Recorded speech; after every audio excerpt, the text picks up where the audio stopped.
Buenas, mi nombre es Astolfo Sangroni Godoy y vamos a ver una clase hoy sobre el pensamiento transformador del comandante Hugo Chávez Frías. Todo esto dentro del marco del Diplomado en Defensa Integral para la Lucha No Armada por parte de la UNEFA. Lo primero que vamos a hacer es ver algunos elementos básicos de lo que es cómo el presidente Chávez fue transformando inicialmente lo que fue la Fuerza Armada, y no solamente la Fuerza Armada como ente, sino también el pensamiento militar. Estos son algunos de los puntos más importantes que vamos a ver el día de hoy. El primero, cuando Chávez llega en 1998 a la presidencia, la Fuerza Armada, él venía de la Fuerza Armada y la conocía muy bien, y él traía una política distinta a la que venía ejerciéndose desde ese ente anteriormente. La Fuerza Armada era vista como una fuerza represora al servicio del Estado burgués, de los factores de poder que lo detentaban. Y uno de los ejemplos más trágicos de este tipo de acción fue el año 1989 con el Caracazo. Allí vimos cómo se utilizó, un ejemplo de cómo se utilizó este ente para reprimir a la población. Entonces, bueno, Chávez viene con esa, con esa visión sobre la trayectoria de la Fuerza Armada y con una disposición a cambiar eso. Lo primero que él hace es reconceptualizar lo que es el papel de la Fuerza Armada. La Fuerza Armada no solamente es verdad, es un ente militar, pero que lejos de reprimir, su misión principal debe ser la de proteger a la población. Entonces él plantea una visión donde la Fuerza Armada, una Fuerza Armada que responde a los intereses nacionales, a los intereses de la sociedad, y busca que ella participe activamente en el desarrollo nacional. Entonces vemos como una Fuerza Armada empieza a cambiar y se busca que participe en el desarrollo. También que se deslastre de esa posición, de esa visión represora, y se conforme una que ayude a proteger al pueblo. Cuando el presidente llega, él hace una cita varias veces sobre un poema de Andrés Eloy Blanco que tiene que ver con la democracia y con la Fuerza Armada, en este caso el ejército, pero habla en general de la Fuerza Armada. ¿Cómo él visualiza a la Fuerza Armada? Vamos a leer una cita. La democracia debe ser una nube que llueva para todos, para vivir mejor cada día. Pero dentro de esa nube hay un rayo, y ese rayo es el ejército. Cuando debe herir, hiere como rayo. Cuando no debe herir, ilumina con la luz. Agua y luz. El agua es el pueblo, la luz del rayo es el ejército. Entonces vemos cómo esta visión sobre el papel de la Fuerza Armada es de proteger cuando debe proteger, pero de ayudar cuando debe ayudar, ¿no? Entonces él habla del concepto del pueblo en armas para, para tratar de cambiar la visión de que los militares no son unos extraterrestres, unos entes que no tienen que ver con el pueblo. Esa división que se creó, esa dicotómica, donde el ejército o la Fuerza Armada va por un lado y el pueblo va por otro. Él dice que no, que son lo mismo, lo único es que la Fuerza Armada es el pueblo en armas, pero que tienen los mismos intereses, tienen las mismas debilidades y las mismas fortalezas, porque son uno solo. Y allí entra entonces el concepto de la unión cívico-militar, de tratar entonces de recomponer esa relación que se había roto entre la Fuerza Armada y el pueblo, que no es parte formalmente de la Fuerza Armada, ¿no? Nosotros tenemos que, como lo estamos haciendo, seguirnos preparando para la defensa del país en todos los terrenos y en todos los frentes de batalla, en lo cultural, en lo político, en lo económico, también en lo militar. Y de allí la necesidad de seguir asimilando el concepto de que la defensa es de todo el pueblo y es de todos la responsabilidad por prepararnos para asegurar la independencia y la soberanía de la patria de Bolívar. Y sobre todo, porque como ayer lo decíamos, antier, en Aló Presidente, el 11 de abril no ha terminado. La amenaza golpista, la amenaza imperialista no ha terminado, ni terminará en corto tiempo. No, ahí están los pitiyanquis venezolanos, esa oligarquía apátrida siempre buscando la manera de desestabilizar al país. Ahí está el imperio yanqui y sus gobiernos lacayos, algunos vecinos de Venezuela incluso, como el caso del gobierno de Colombia, siempre buscando la manera de agredir a Venezuela. Por tanto, así como el 11 de abril no ha terminado, el 13 de abril tampoco ha terminado. Es todos los días la unión nacional, la conciencia, la batalla para seguir derrotando al imperialismo y a sus lacayos, la burguesía venezolana.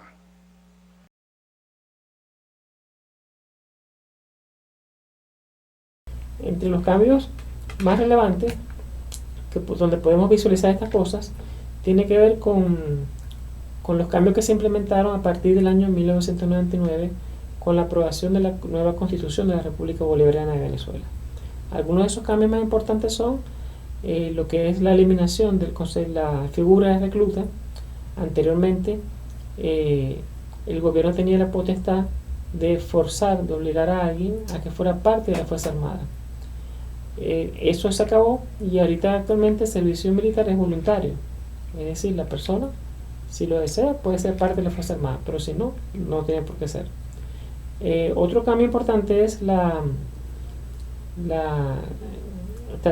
se trató de acabar con la discriminación, es decir, a partir del año 99 se le dio oportunidad de inclusión a lo que son las mujeres, a lo que son pobres, ricos, o sea, cualquier persona tenía la misma oportunidad de ser parte de la Fuerza Armada y de hacer carrera en ella. Otro cambio importante es la oportunidad de votar, es decir, se le da el derecho al voto para que el pueblo en armas pueda también formar parte de la decisión de las decisiones políticas trascendentales que van a dirigir a la nación. Una de los principales cambios estructurales que implementa el presidente es que la Fuerza Armada Nacional tiene una nueva política que esta vez es una política que responde a los intereses de la nación, es independiente de cualquier potencia extranjera y es soberana con respecto a las decisiones que toma ella. ¿Okay? Las decisiones de la Fuerza Armada, del gobierno, buenas o malas, son sus propias decisiones. Entonces, bueno, esa política soberana independiente choca con la anterior política con la que se venía ejerciendo desde el poder, que era se visualizaba a la Fuerza Armada como un ente represor que tenía más que capacidades militares, querían enfocarla, orientarla a una fuerza que tuviera la capacidad sencillamente de mantener el orden social, ¿okay? Con la capacidad de reprimir cualquier tipo de protesta. Más no se pensó en una Fuerza Armada con capacidad militar para la defensa de un enemigo extranjero. Y eso trae como resultado una Fuerza Armada débil, donde se está dividida en varios componentes, la Armada, el Ejército, la aviación, varios componentes, y esos componentes eran hasta cierto punto autónomos unos con respecto al otro, es decir, no se complementaban y un tipo de componente tenía una estructura, un tipo de armas, otro tenía otra estructura, otro tipo de armas que no eran compatibles y así pues cada componente se manejaba hasta cierto punto de forma autónoma sin una unidad, ni una coherencia, ni una complementariedad a nivel nacional. lo que le hacía débil, por supuesto. Chávez llega y trata de reestructurar esto, y él transforma esas fuerzas armadas que habían antes en una sola fuerza armada con varios componentes. Ahora, estos componentes, cuando se reconfigura la fuerza armada, los componentes tienen todos entonces uniformidad en cuanto a la estructura, uniformidad en cuanto al sistema de armas, se complementan, tienen planes conjuntos. Entonces es una fuerza armada más cohesionada, más organizada para la lucha. Entonces, bueno, vemos cómo este cambio de política fue completamente distinta a la que se venía ejecutando anteriormente. Una política donde la defensa dependía de la decisión de factores externos. Ya la vamos a ver más adelante algunos ejemplos. Cuando el presidente Chávez llega, lo primero que él hace es, después de asumir la gestión, una de sus primeras tareas es intentar buscar relaciones diplomáticas de respeto, basado en el respeto con todos los países del mundo, incluyendo Estados Unidos. Él viaja hasta Estados Unidos, se reúne con el presidente Bill Clinton, se reúne con empresarios en Wall Street y busca inversiones, y bueno, es recibido hasta cierto punto de manera diplomática, vamos a decir, aceptable. A pesar de que era un presidente, Bill Clinton no lo recibió de manera formal con la investidura que él merece, sino que lo recibió de manera informal. Entonces, bueno, sí había un cierto trato, pero no era como debería ser. Pero sin embargo, él intentó buscar acercamientos. Claro, ¿cuál es el problema? Que cuando él intenta buscar esos acercamientos, eso empieza a colidar con las acciones que él empieza a tomar ya de manera soberana. Uno de estos casos donde podemos visualizar esto es cuando ocurrió el deslave de Vargas en el año 1999. En ese momento, sin que el presidente Chávez lo autorizara, un barco militar estadounidense venía rumbo a Venezuela con la supuesta intención de ofrecer ayuda para el deslave.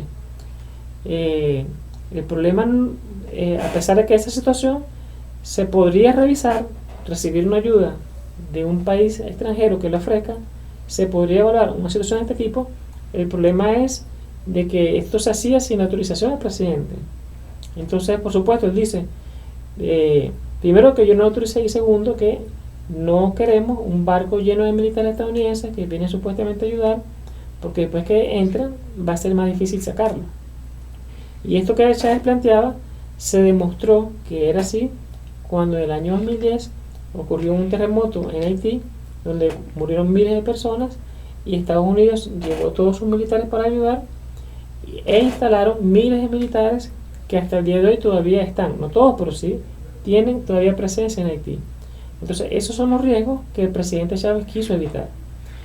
Por supuesto, esto cayó de forma negativa al presidente, al gobierno estadounidense. Después vinieron otros episodios cuando el presidente Chávez prohíbe los sobrevuelos de aviones extranjeros en el territorio venezolano. Hasta ese momento, el gobierno estadounidense podía sobrevolar con sus aviones en nuestro territorio con la excusa de luchar contra el narcotráfico. Entonces el presidente Chávez dice, bueno, si vamos a luchar contra el narcotráfico, se va a hacer con aviones venezolanos y con personal venezolano bajo las directrices de Venezuela. Ahí vino un segundo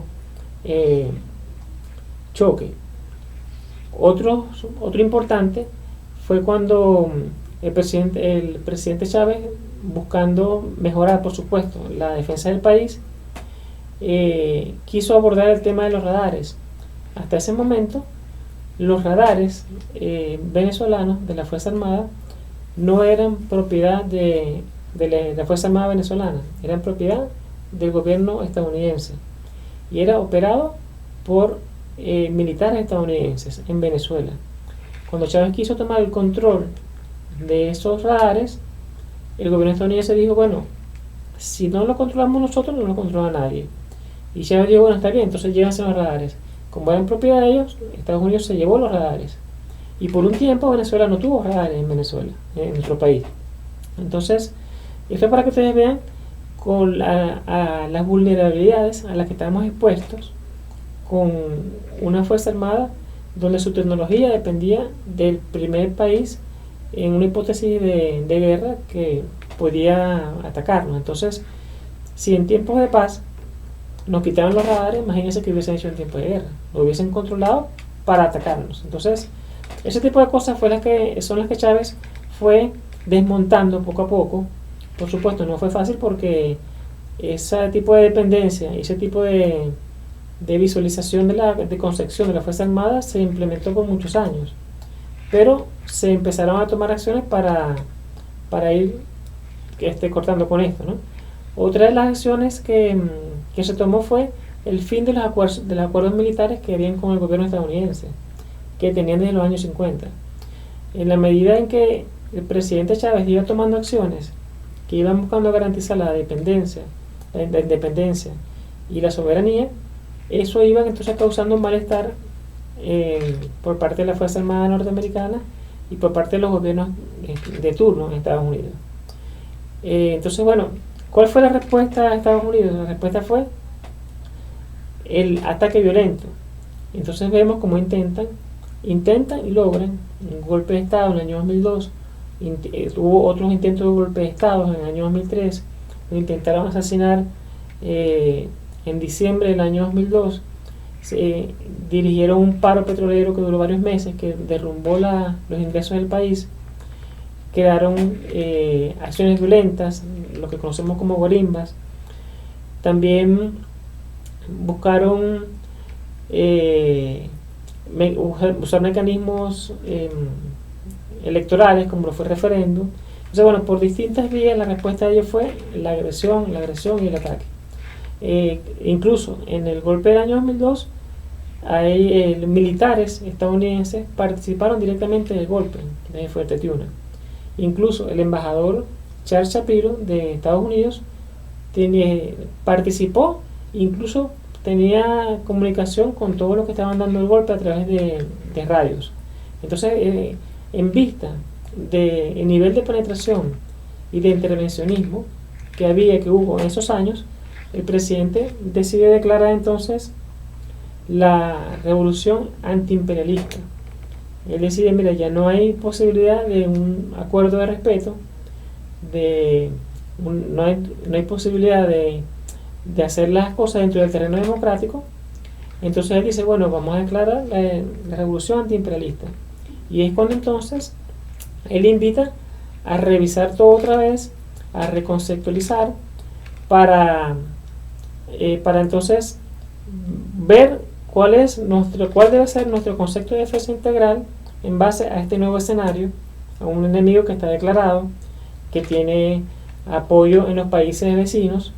Entonces, bueno, ¿cómo enfrentar este tipo de amenaza? Invitó a revisar la estructura, invitó a revisar cómo se va a materializar la unión cívico-militar, cómo se va a materializar el fortalecimiento de la Fuerza Armada. Entonces, bueno, él invitó a hacer todo esto, ¿no? Él dice, con respecto a este punto, lo voy a citar: llegó la hora de revolucionar la seguridad y la defensa nacional. Llegó la hora de reconceptualizar y reorientar. Hemos hecho algunas cosas, pero limitadas todas ellas, todavía a veces amarradas por los viejos conceptos. Entonces vemos como él sabe que sí se ha avanzado, sí han hecho varios cambios en los primeros años de gobierno, pero todavía falta mucho por hacer. Entonces, bueno, dentro de este concepto, él invita a formar algunas líneas estratégicas para pensar nuestro concepto de defensa integral. Esas 3 líneas estratégicas que él marca: la primera es la unión cívico-militar, la segunda es el fortalecimiento del poderío militar como tal, y la tercera es la participación masiva del pueblo en la defensa. Entonces, bueno, estos 3 puntos son las líneas estratégicas con las que se desarrolla todo lo que va a ser después el abordaje y la construcción del sistema de defensa venezolano. Esta cita es del año, la que escucharon fue el año 2004. Bolívar convirtió al pueblo en ejército. El pueblo en ejército. Y el ejército en pueblo. Y nosotros hoy, compañeros, soldados, camaradas, militares, estamos recuperando esa creación, recreándola. Ideas y milicias, ¡qué creación! Estamos retomando el camino, porque después partieron las ideas, las picaron en pedazos, partieron el Ejército Libertador, la Armada Libertadora, que fueron los dos componentes iniciales de la Fuerza Popular Libertadora. Era un pueblo hecho ejército, era un pueblo sobre las aguas, era un pueblo sobre las montañas, era un pueblo por todos lados. La batalla está cruda, la batalla está cruda. El enemigo anda por todos lados. Aquí se consiguió con un hueso duro de roer, aquí en Venezuela. Duro. Aquí pudiera acelerarse todo.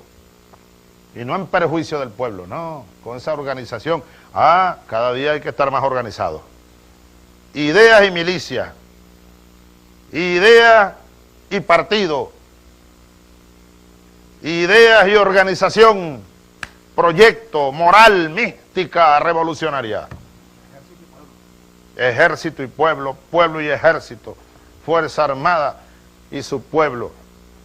Por eso aquí tenemos que dar gracias a Dios que nosotros hemos logrado encaminar los cambios y la revolución ahora, la revolución bolivariana, por la vía pacífica, y tenemos que cuidarla mucho. Y ustedes, señores generales, almirantes, tienen un gran papel que jugar como maestros en lo preventivo. No permitamos que un solo oficial, que un solo soldado de nuestra Fuerza Armada sea envenenado por esta oposición, por esta burguesía. No permitamos que nadie sea envenenado, que nadie dude de que este es el camino. Con respecto al primer punto, tiene que ver con la unión cívico-militar. Cuando él llega, lo primero que hace es agarrar unas unidades, una parte de la Fuerza Armada, y las reorienta a dar apoyo social, es decir, a dar grupos de ingenieros, de médicos, de personal de recursos, tanto humanos como materiales, y los pone al servicio del pueblo para atender las necesidades más urgentes. Eso lo hace en coordinación con el pueblo, y esos fueron los primeros, el inicio de lo que después se fue consolidando más adelante, hasta que se fue empleando las reservas nacionales, se fueron creando las reservas de militares, y eso que empezó cuando llega el presidente como el Plan Bolívar 2000, fue evolucionando hasta la creación de las milicias. En el año 2009 se crean las milicias, y esas milicias después vienen a adoptar un carácter de componente especial, y actualmente las milicias son varios millones de personas que están organizados para la lucha. Entonces, bueno, vemos cómo se logró incorporar a una gran masa de la población venezolana a la defensa del país de manera formal y con instrucción militar y bajo una organización militar, donde en una eventualidad que se llegue a implementar los planes que están hechos para la defensa, ya se sabe qué va a hacer cada zona, cada región, cada municipio, cada persona. Y bueno, eso es algo que no lo había antes. Eso es un primer cambio importante. La defensa nacional, la defensa de la soberanía nacional, incumbe a todo el pueblo. La Fuerza Armada es el núcleo fundacional, palpitante del poder militar, pero el poder militar de la nación es todo el pueblo dispuesto a defender la soberanía, la independencia nacional que tanto ha costado recuperar después de tantos años. En estos 9 años nosotros hemos venido conformando espacios unitarios, pero todavía estamos lejos de tener la solidez blindada que requiere la patria para continuar marchando hacia el socialismo y logrando, como tenemos que lograr, la plena independencia nacional. Con respecto al fortalecimiento del poder militar, vemos como el ejemplo que le puse en los radares así se dio en muchas otras áreas. El gobierno estadounidense empezó a restringir el tipo de los armamentos que eran propiedad estadounidenses. No solamente dejaron de vender, sino que negaron el mantenimiento de ese sistema de armas para que se pasara a un estado de inoperatividad. Y no solamente lo hizo Estados Unidos de forma directa, sino que lo hizo a través de sus aliados estratégicos, que también nos vendían armas. Entonces, muchas armas y mucho equipamiento se vio reducido porque no querían que se fortaleciera precisamente la Fuerza Armada Nacional. Entonces, bueno, el presidente Chávez busca aliados estratégicos y también con tecnología propia, con desarrollo tecnológico propio. Es cuando él empieza a comprar armas principalmente a Rusia, a China, entre otros países, y se fortalece entonces el sistema de armas. Se compran radares, se compran aviones Sukhoi, se sustituyen todos los fusiles a nivel nacional, más de 100.000 fusiles en una primera jornada. Y bueno, se empezaron a incorporar muchos sistemas de armas que ayudaron a fortalecer el poderío militar. Toda la conspiración para impedir que Venezuela adquiera los recursos mínimos para la defensa. Ahora con más razón, yo solicito delante del pueblo venezolano autorización, y lo haré llegar por escrito en los próximos días a la Asamblea Nacional, para comprar otro lote de armamento, porque los gringos quieren que nosotros estemos desarmados. Pues no. Voy a comprar, además de los 100.000 fusiles rusos, Kalashnikov, que no pelan, incluso para la guerra nocturna y la defensa en localidades. Que Dios nos libre de una guerra. Dios mío, líbranos de una guerra. Pero tenemos que prepararnos para defender la patria. Si aquí tenemos que morir defendiendo Venezuela, aquí moriremos defendiendo la soberanía de nuestra patria. Tendrían que pasar por encima de los cadáveres de millones de venezolanos para poder esclavizar de nuevo la patria libre de Bolívar. No van a poder con nosotros. En el año 2011, el presidente, en un discurso en la Asamblea Nacional, él dice que en ese momento el poder de fuego de la Fuerza Armada se había duplicado con respecto a cuando en el año 99. Entonces, una de las cosas que también tenemos que tener presente es de que esta fortaleza que se logró todos estos años, en la actualidad, a pesar de todos los problemas que hemos tenido, y a pesar del bloqueo y a pesar de todas las sanciones ilegales, se ha logrado mantener el poder de fuego de la Fuerza Armada.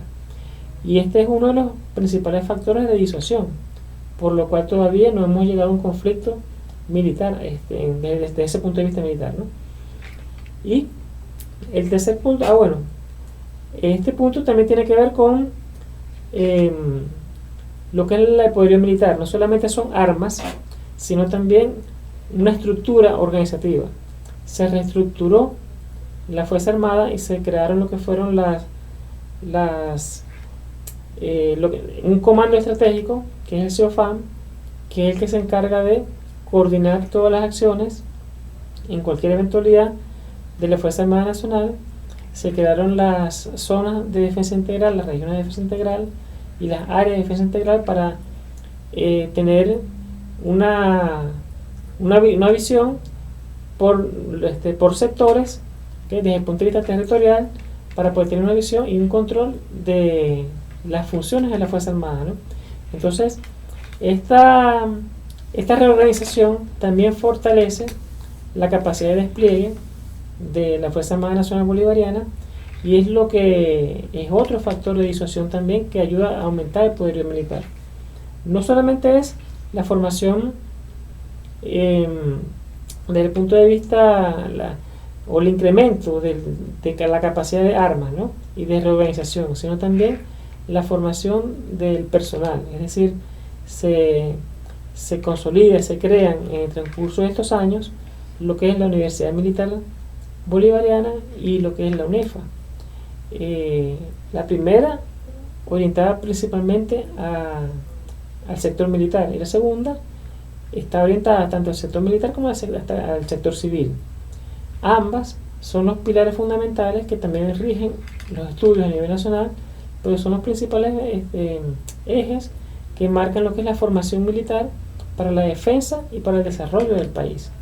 Entonces, bueno, con una Fuerza Armada reorganizada, mejor equipada, donde se ha masificado la población que está dispuesta a luchar, y con esa visión, entonces se va creando una Fuerza Armada Nacional Bolivariana mucho más fuerte, con mucha más capacidad, no solamente para la guerra, sino también para el desarrollo.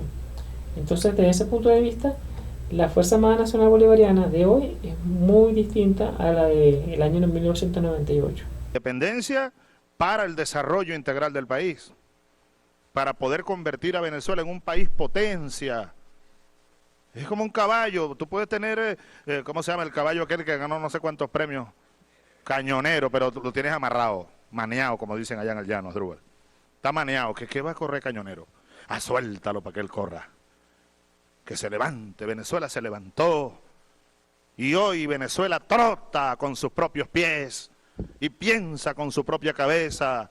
No podemos permitir que a esta patria nuestra la vuelvan a manear, a amarrar, a convertirla en un país inválido, una colonia, para que un grupito se beneficie, la minoría, la burguesía, los ricachones, esos que a mí tanto me odian, pero que me importa su odio.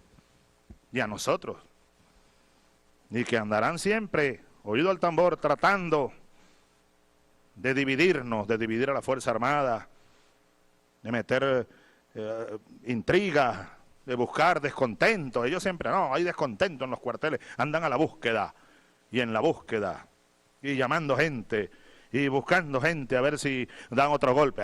Ni se les ocurra, que ni se les ocurra. Porque el poderío que hoy tenemos nosotros es 10, 20 veces mayor que el del 2002 cuando los barrimos. 10, 20 veces mayor que en el 2002. Es que ni se les ocurra. Ni se les ocurra. Ahora, que Estados Unidos diga que Venezuela hay que vigilarla porque está haciendo... No pierdan su tiempo. Es posible que... es probable que dentro de poco salga que esos aviones tienen una bomba atómica en la punta. Porque para inventar, búsquenlos pues. Y seguramente aquí tendrán quienes, ¿cómo se llama?, repiquen la burguesía y sus televisoras y periódicos y voceros.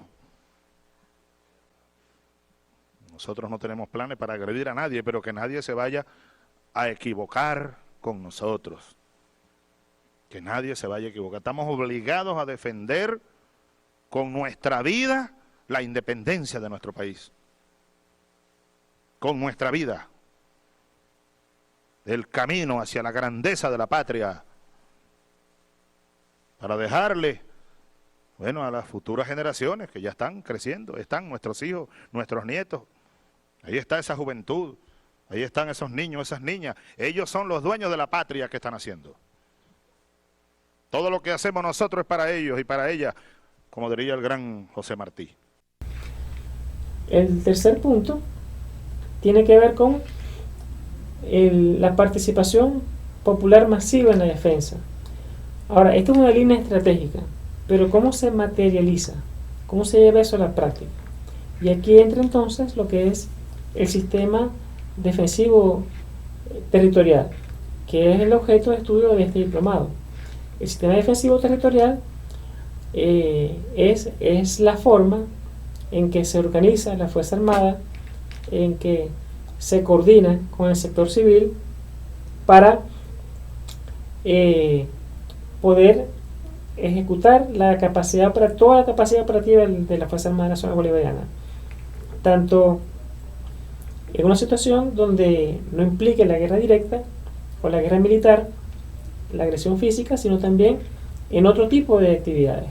Entonces vemos cómo se organiza con las direcciones políticas regionales, locales, y se logra entonces una mayor coordinación que garantiza tanto el despliegue como la efectividad, el resultado esperado de los planes de defensa. Entonces, vemos como el sistema nacional defensivo es un sistema defensivo que está bien acoplado, se está bien complementado. La idea es que ustedes a medida que vayan estudiando el diplomado lo vayan entendiendo sus partes, vayan entendiendo sus funciones, vayan entendiendo el papel que tiene cada persona, tanto los que están estudiando el diplomado como los que no, porque todos tenemos un papel en el momento de la defensa del país, ¿no? Entonces, la idea es conocer este diplomado, conocer qué función tiene cada actor involucrado en él, y a su vez construir en el debate, construir en las prácticas, en el ejercicio, nuevas formas de seguir avanzando en la reconceptualización del concepto de defensa integral. Recuerden que el concepto de defensa integral es el que nos da los criterios para la acción, pero ese concepto puede mejorarse, puede perfeccionarse en el tiempo. ¿Y de qué depende eso? Bueno, de la práctica y del estudio y de la investigación.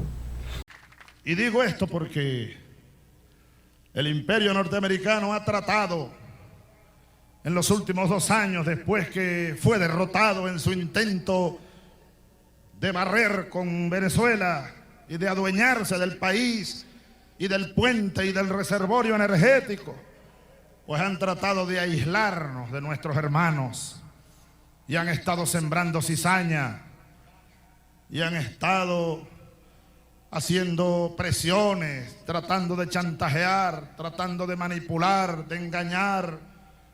Y sin embargo, la respuesta de nuestros hermanos de Sudamérica y del Caribe ha sido firme y ha sido sólida en estos últimos años.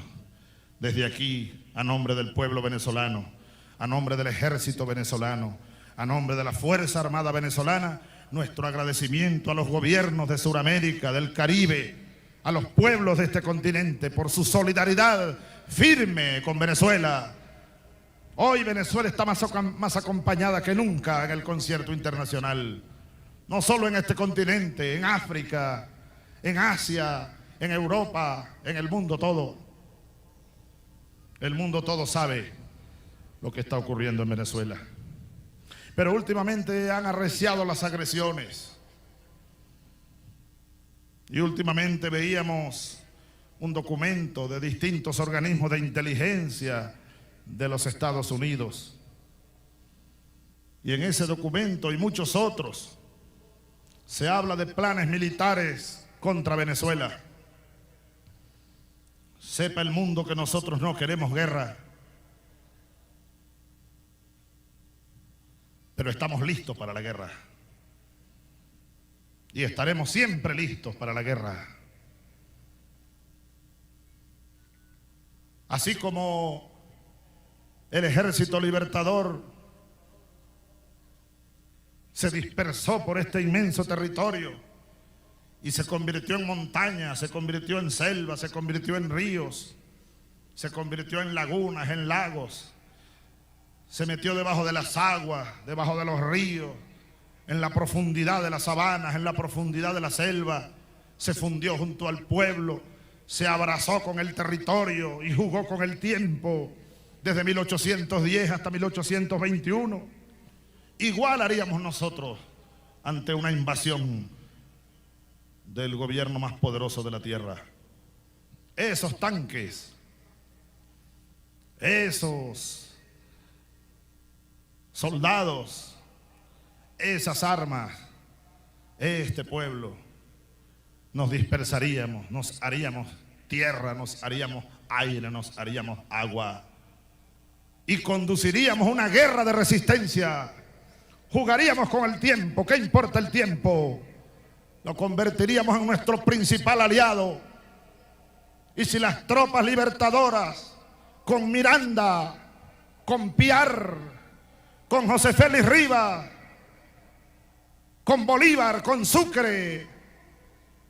Recorrieron estas tierras de norte a sur y de este a oeste en una guerra de movimientos, en una guerra de guerrillas maestra y una maestría operativa y estratégica. Lo mismo haríamos nosotros. Tendrían que buscarnos allá arriba de aquellos cerros. Tendrían que ir a batirse con nosotros allá en la profundidad de aquellas sabanas. Tendrían que irse a batir con nosotros debajo de las aguas del Orinoco. Tendrían que irse a batir con nosotros en la selva de la Guayana. Tendrían que irse a batir con nosotros en el Pico Bolívar y tendrían que aguantar la contraofensiva de Carabobo para echarlos de esta tierra. Cuéstenos lo que nos cueste, sean los años que sean, y corra la sangre que corra. Ya para concluir, vamos a ver algunos puntos, algunas conclusiones, ¿no?, de los más importantes que tienen que ver con esto. Primero, la Fuerza Armada Nacional Bolivariana ya no tiene nada que ver con esa Fuerza Armada represora de la Cuarta República. Es una Fuerza Armada que está hecha para proteger a la población. Independientemente de su tendencia política, está hecha para proteger a todos los habitantes del país. Segundo, desde el punto de vista de las líneas estratégicas, con respecto a la Unión Cívico-Militar, se ha logrado consolidar de forma extraordinaria a través de las milicias nacionales bolivarianas. A través de las milicias se garantiza la participación masiva del pueblo para la acción, tanto en tiempo de paz como en tiempo de guerra. La otra línea estratégica tiene que ver con el poderío militar, que, como ya les expliqué, es mucho más fuerte y mucho más sólido que hace 5, 10, 15 años, y esa fortaleza, a pesar de todos los obstáculos, se mantiene. El tercer punto tiene que ver con la participación popular masiva. Y bueno, vemos, el ejemplo es el que ya les dije de las milicias, pero no solamente que estén allí ese personal, sino que ese personal que está allí, esos millones de milicianos y milicianas que están allí, tengan un papel útil y sepan qué hacer cuando se necesite. Y eso se materializa en el sistema defensivo territorial. Entonces vemos como estas tres líneas se consolidan en el sistema defensivo territorial y nos garantizan una Fuerza Armada Nacional Bolivariana fuerte y sólida. Ahora, ya la última conclusión sería que no solamente es una Fuerza Armada sólida desde el punto de vista organizativo y material fuerte, sino también es una Fuerza Armada sólida desde el punto de vista espiritual. Es decir, hay una nueva concepción de ver la realidad. Es una Fuerza Armada que con orgullo se dice que es chavista, que es bolivariana, que es socialista y que es antiimperialista. Porque en verdad todos esos elementos que menciono se ejecutan, se realizan en el concepto de defensa integral y en la acción de defender la patria cuando haga falta y también de consolidar su desarrollo. Entonces, esta nueva visión fue la que el presidente Chávez logró hacer trascender a su discurso, a su persona. Es lo que ayudó a construir lo que nosotros conocemos como el chavismo, que el chavismo en este caso es un movimiento transformador, revolucionario, para avanzar en que las personas desarrollen su potencial, se garantice todos los derechos que deben tener los seres humanos, especialmente en Venezuela. Entonces, en la medida que eso se logre desarrollar y en la medida en que se logre defender a la patria con respecto a los enemigos, vamos a lograr entonces ese cometido. Entonces, bueno, estos son los principales elementos que, por lo que conocemos entonces, una primera visión muy general de cómo el presidente Chávez transformó la Fuerza Armada desde el punto de vista de armas, de organización, de formación, pero también de política, una política soberana, independiente, una Fuerza Armada que está orgullosa de ser lo que es y que está dispuesta a defender la patria con su vida si es necesario. Entonces, bueno, sin más que agregar, me despido y espero que les haya sido útil la clase del día de hoy. Muchas gracias.